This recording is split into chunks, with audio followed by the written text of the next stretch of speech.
सुप्रभात बेटा। आज का अपना जो अध्याय है वो है ऋतुराज। ऋतुराज राजस्थान के कवि हैं और इनका जो जन्म था, इनका कोई जन्म हुआ था 10 फरवरी 1940 ईस्वी। कहाँ हुआ था? भरतपुर, राजस्थान में।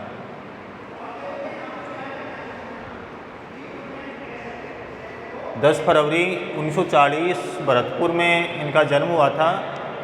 इन्होंने राजस्थान विश्वविद्यालय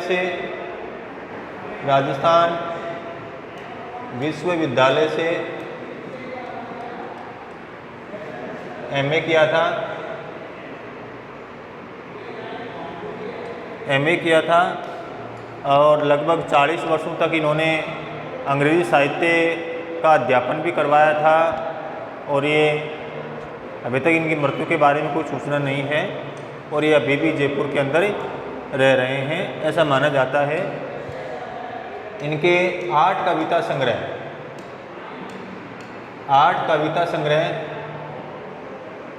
प्रकाशित हो चुके हैं।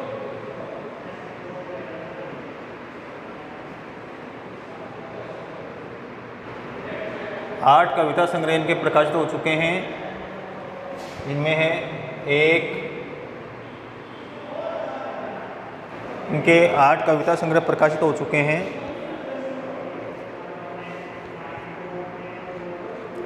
इनमें है एक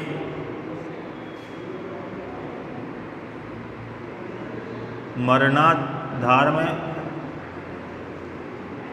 एवं अन्य, एक मरणाधर्म एवं अन्य, एक मरणाधर्म धर्म और अन्य, लीला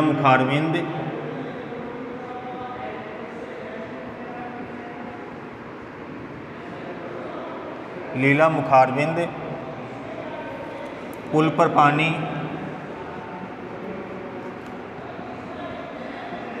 सूरत नीरत,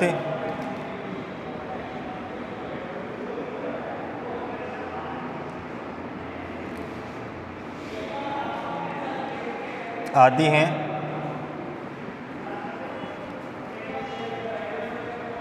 इनके जो कविता संग्रह हैं, एक मरण धर्मा और अन्य, लीला मुखारविंद, पुल पर पानी, सूरत नीरत आदि हैं। इनको अनेक सम्मान भी मिले हैं, जिन सम्मानों में है सम्मान हैं सोमदत्त परिमल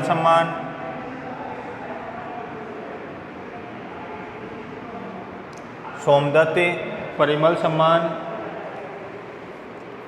मीरा पुरस्कार,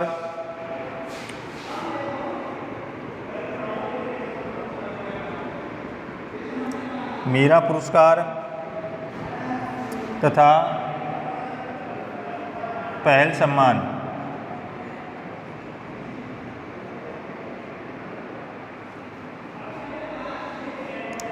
आदि हैं। ये इनका एक सामान्य सा परिचय था। जन्म हुआ था कोई इनका 10 फरवरी 1940 भरतपुर, राजस्थान के अंदर इनका जन्म हुआ था। राजस्थान विश्वविद्यालय से इन्होंने एमए की परीक्षा उत्तीर्ण की और लगभग 40 वर्षों तक अंग्रेजी साहित्य का संवर्धन इन्होंने किया है और वर्तमान में भी जयपुर के अंदर रह कर के ही अपने अध्यापन कार्य और लेखन कार्य के अंदर लगे हुए हैं। इनके अब तक 8 कविता संग्रह प्रकाशित हो चुके हैं, जिनमें एक मरण धर्मा और अन्य, लीला मुखारविंद, पुल पर पानी, सूरत नीरत आदि हैं। इनको अनेक सम्मान भी मिले हुए हैं, जिनमें सोमदत्त सम्मान है, परिमल सम्मान है, मीरा पुरस्कार और पहल सम्मान है। ये इनका परिचय था। देखो बेटा, इनकी एक कविता है कन्यादान। कन्यादान का मतलब होता है पिता और माता के द्वारा अपनी पुत्री का हाथ वर के हाथ में देने की जो रीत है, परंपरा है, वो क्या कहलाती है? कन्यादान कहलाती है। तो इस कन्यादान कविता के अंदर एक माँ है, वो अपनी लड़की को स्त्री के और हिंदू धर्म के जो परंपरागत रीति रिवाज हैं उनसे अलग हट कर के एक सीख दे रही है कि वर्तमान समाज में स्त्रियों के साथ किस प्रकार का शोषण अत्याचार किया जाता है, उनकी सुंदरता के अंदर भी उनकी कमजोरी छिपी हुई होती है। तो एक माँ अपनी पुत्री का, अपनी लड़की का कन्यादान करते समय उसे क्या सीख दे रही है? तो कवि कह रहे हैं कितना प्रामाणिक था उसका दुख। यहाँ पर उसका शब्द आया है माँ के लिए। कवि कह रहे हैं कि कन्यादान करते समय जो माँ का जो दुख होता है वो कैसा होता है? वास्तविक होता है, सच्चा होता है। एक माँ जब अपनी लड़की का कन्यादान करती है तो उसका जो दुख होता है वो कैसा होता है? प्रामाणिक होता है, वास्तविक होता है, वो सच्चा होता है। लड़की को दान में देते वक्त जब एक माँ अपनी लड़की का कन्यादान करती है, दान में देने का मतलब है कन्यादान करना। एक माँ जब अपनी लड़की का कन्यादान करती है तो उस माँ का वह जो दुख होता है वो कैसा होता है? वास्तविक और सच्चा होता है। वह माँ अपनी लड़की का जो कन्यादान करती है वह सच्चा और वास्तविक दुख होता है, जैसे वही उसकी अंतिम पूंजी हो। एक लड़की होती है, वह लड़की ही माँ की क्या होती है? अंतिम पूंजी होती है। लड़की को माँ की अंतिम पूंजी क्यों बताया है? क्योंकि एक लड़की होती है वो अपने सुख दुख की बातें केवल अपनी माँ से ही कर सकती है, इसलिए उस माँ को वह लड़की किस रूप में लग रही है? अपनी अंतिम पूंजी, और जिस पूंजी को वह किसी दूसरे को सौंप रही है। लड़की को दान में देते वक्त कि जब माँ अपनी लड़की का कन्यादान करती है, अपनी लड़की का हाथ है वो वर के हाथ में देती है, उस समय उसका जो दुख है वो वास्तविक है और प्रामाणिकता से युक्त है, सच्चा है। जैसे वही उसकी अंतिम पूंजी हो, उस समय वह जो लड़की है वह लड़की ही उस माँ की क्या है? अंतिम पूंजी है। अर्थात वह लड़की अपने मन की बातें हैं, अपने सुख दुख की बातें हैं, वो अपनी माँ से ही करती है। तो उस माँ को ऐसा लगता है कि मानो उसकी आज तक की जो जीवन भर की पूंजी थी उस पूंजी को उसने आज क्या कर दिया? विदा कर दिया है। लड़की अभी सयानी नहीं थी। सयानी का मतलब होता है समझदार, कि जिस लड़की का माँ कन्यादान कर रही है वह लड़की अभी इतनी समझदार भी नहीं हुई है। माँ जिस लड़की का कन्यादान कर रही है वह लड़की अभी इतनी सयानी, इतनी समझदार भी नहीं है, अभी इतनी भोली और सरल है कि अभी तक उसका स्वभाव कैसा है? बिल्कुल सरल है, वह अत्यधिक भोली है, अभी तक वह समझदार नहीं है। माँ के अनुसार उसे अभी दीन दुनिया को समझने की समझ उसके अंदर नहीं है, वह अत्यधिक भोले और सरल स्वभाव की है। कि उसे सुख का आभास तो होता था कि उस लड़की को विवाह के अंदर मिलने वाला जो काल्पनिक सुख था, उस काल्पनिक सुख का तो उसे क्या हो रहा था? आभास हो रहा था, कि उसे सुख का आभास तो हो रहा था। उस लड़की को विवाह पर मिलने वाला जो काल्पनिक सुख है उस काल्पनिक सुख का तो उसे आभास हो रहा था, ज्ञान हो रहा था, लेकिन दुख वासना नहीं आता था। लेकिन उस काल्पनिक सुखों के पीछे जो दुख थे उन दुखों को वह समझ नहीं पा रही थी। क्यों नहीं समझ पा रही थी? क्योंकि वह अभी इतनी समझदार नहीं हुई थी, वह अत्यधिक भोली और सरल स्वभाव की है। इसलिए उसको विवाह पर मिलने वाले सुखों का तो ज्ञान था, सुखों का तो उसे आभास हो रहा था, लेकिन विवाह के बाद किस प्रकार से लड़की के साथ शोषण अत्याचार किया जाता है उस चीज़ का उसको ज्ञान नहीं था, दुखों का उसको ज्ञान नहीं था, दुख उसे वासना नहीं आ रहे थे। पाटिका थी वह धुंधले प्रकाश की। आगे कवि कह रहे हैं पाटिका का मतलब पढ़ने वाली, कि उसे सुखों के पीछे दुखों की समझ नहीं थी। उसे तो केवल वैवाहिक जीवन के अस्पष्ट जो सुख थे, अस्पष्ट सुखों का क्या हो रहा था? आभास हो रहा था। पाटिका थी वह धुंधले प्रकाश की। धुंधले प्रकाश का मतलब अस्पष्ट, कि वह जो वैवाहिक जीवन के बाद मिलने वाले जो दुख थे उन दुखों का उसको बिल्कुल भी ज्ञान नहीं था। उसको तो वैवाहिक जीवन में मिलने वाले जो अस्पष्ट सुख थे उन सुखों का ही उसको क्या हो रहा था? आभास हो रहा था। कुछ तर्कों और कुछ लयबद्ध पंक्तियों की कि उसके मन में उठने वाले तर्क और विचार केवल कैसे थे, काल्पनिक भाव थे जो उसके मन में सुख को उत्पन्न कर रहे थे, लेकिन उन सुखों के पीछे जो दुख छिपा हुआ था उस दुख का उसको बिल्कुल भी ज्ञान नहीं था। ठीक है, अगला पद देखते हैं बेटा, आगे देखो बेटा। माँ अपनी बेटी का कन्यादान करते समय उनको सीख दे रही है, उनको कह रही है, माँ ने कहा पानी में झांककर अपने चेहरे पर मत रीझना।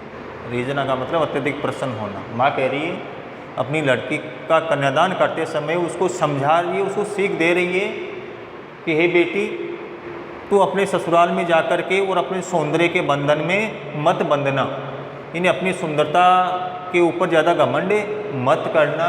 माँ ने कहा पानी में झांककर अपने चेहरे पर मत रीझना, कि पानी के अंदर अपना चेहरा देखकर अपने आप के ऊपर इतने अधिक मुग्ध मत होना कि मैं बहुत अधिक सुंदर हूँ। माँ ने कहा पानी में झांककर अपने चेहरे पर मत रीझना, इतना अधिक प्रसन्न मत होना, अपने सौंदर्य के ऊपर इतना अधिक प्रसन्न मत होना। आग रोटियाँ सेकने के लिए है, जलने के लिए नहीं। कि लड़की का काम रसोई घर में जाकर के और रोटियाँ सेकने का होता है, कायरों की तरह जल करके मलने का काम एक लड़की का नहीं है। तो कह रही है कि तुम कायर बन करके और आग से जलने का प्रयास कभी मत करना, क्योंकि आग होती है वो रोटियाँ सेकने के लिए होती है, जलकर मरने के लिए आग काम में नहीं आती है। तो एक माँ किस प्रकार से अपनी बेटी को सीख देती हुई कह रही है कि अपने सौंदर्य पर मोहित मत होना, ससुराल में जाकर वह स्वयं के रूप सौंदर्य के बंधन में न बंधे, दर्पण में स्वयं को देखकर मुग्ध न हो। जीवन की वास्तविकता कुछ अलग है। प्रत्येक लड़की का कार्य रसोई घर में होता है, वहाँ पर जो आग होती है वह आग किस काम में आती है, रोटियाँ सेकने के लिए काम में आती है, जलकर के मरने के काम नहीं आती है। जलकर के मरने का काम कौन करता है, कायर करता है। कि जब ससुराल वाले अत्यधिक शोषण करते हैं, अत्याचार करते हैं, परेशान करते हैं, तो एक कायर लड़की ही जल करके अपनी जीवन लीला समाप्त कर सकती है। इसलिए तुम ऐसा काम मत करना। आग रोटियाँ सेकने के लिए होती है, जल करके मरने के लिए नहीं होती है। वस्त्र और आभूषण शाब्दिक भ्रमों की तरह हैं, बंधन है स्त्री जीवन के। आगे माँ कह रही है कि ये बेटी, वस्त्र और आभूषण हैं वो शाब्दिक भ्रम, ये जीवन का एक भ्रम है कि मैं अच्छे कपड़े पहन करके, अच्छे अच्छे आभूषण पहन करके अपने ससुराल वालों को अपने वश में कर सकती हूँ। ये तुम्हारे जीवन के क्या हैं, भ्रम हैं। ये तुम्हारे स्त्री जीवन के क्या हैं, बंधन हैं। इन बंधनों के अंदर तुम कभी मत बंधना। अच्छे वस्त्र पहन करके और अच्छे आभूषण पहन करके तुम अपने ससुराल वालों की चहेती कभी नहीं बन सकती हैं, नहीं बन सकती हो। ये तो स्त्री जीवन के सबसे बड़े क्या हैं, बंधन हैं, जिसके अंदर एक स्त्री बंध जाती है। माँ ने कहा लड़की होना। अंत में माँ अपनी लड़की को एक बहुत बड़ी सीख दे रही है, और बड़ी सीख देते हुए क्या कर रही है, माँ ने कहा लड़की होना कि ये बेटी, तुम ससुराल में जाकर के एक लड़की की तरह आचरण करना, अपने ससुराल में बड़े बूढ़ों की सेवा करना, घर का काम करना, पर लड़की जैसा दिखाई मत देना। लड़की तो होना, इन लड़की की तरह सारी परंपराओं को निभाना, सारे रीति रिवाजों को निभाना, घर वालों का सम्मान करना, लेकिन एक लड़की की तरह जब किसी लड़की के ऊपर शोषण अत्याचार होता है उस समय तुम लड़की की तरह आचरण मत करना, अर्थात उनका तुम खुल करके क्या करना, विरोध करना, उनकी तुम बगावत करना।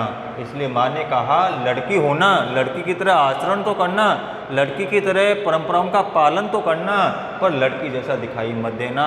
लेकिन जिस प्रकार एक लड़की के ऊपर ससुराल वाले शोषण अत्याचार करते हैं, तो एक कायर लड़की होती है वो चुपचाप उन शोषण अत्याचारों को सहन कर लेती है। तुम ऐसा काम मत करना, तुम उनकी बगावत करना, उनके विरोध में आवाज़ उठाना। ये इनकी एक छोटी सी कविता थी, कन्यादान। ठीक है, धन्यवाद, जय हिंद।